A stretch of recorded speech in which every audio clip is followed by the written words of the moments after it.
Hello. I wanted to talk a little bit about the instructions for this bottom part. It says write the factors of each number.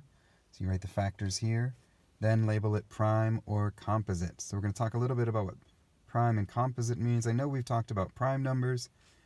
I'm not sure if we've used the word composite.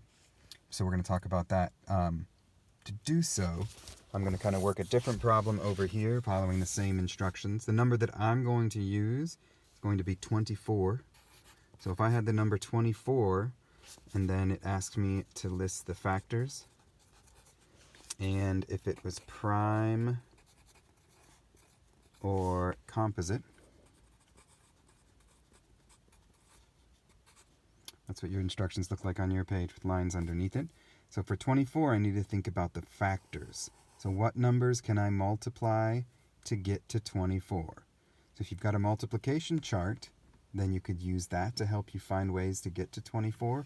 Or one way that I do it is just to start to go through, starting with 1, and see if you can multiply 1 times anything to get to 24. Now I know that the factors of 24, 1 is a factor because 1 is a factor of every number.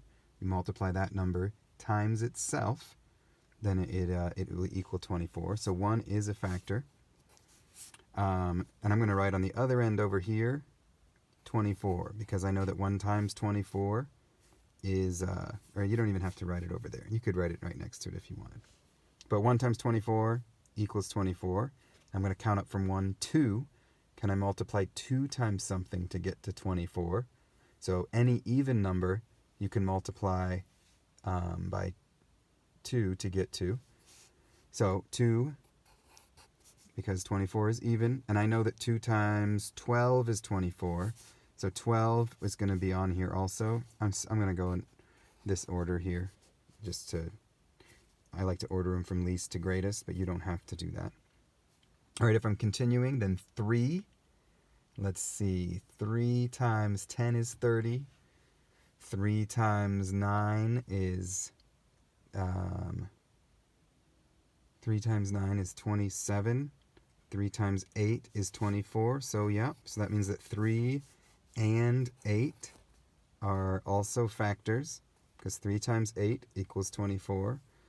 4 times 6 is 24, and that's one that I always remember. So 4 and then 6. Then right now I'm at numbers that are just 1 apart. So I think about the next number would be 5, but I know that 5 times 5 is 25, and we can't get 24. So the factors of 24 are 1, 2, 3, 4, 6, 8, 12, and 24. So a lot of factors for 24. Okay, so now the idea of prime or composite. Prime numbers are numbers that you can only get to with multiplication by multiplying 1 times whatever the number is. So for example, number 7 is a prime number because the only way to multiply and get to 7 using whole numbers is 1 times 7. So 7 is prime.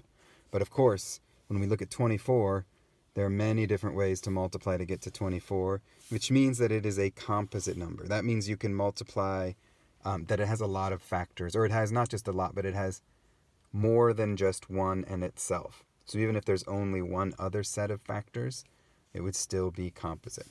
So for this, I would just write composite. That's how those instructions go. If you have any questions, don't hesitate to let me know.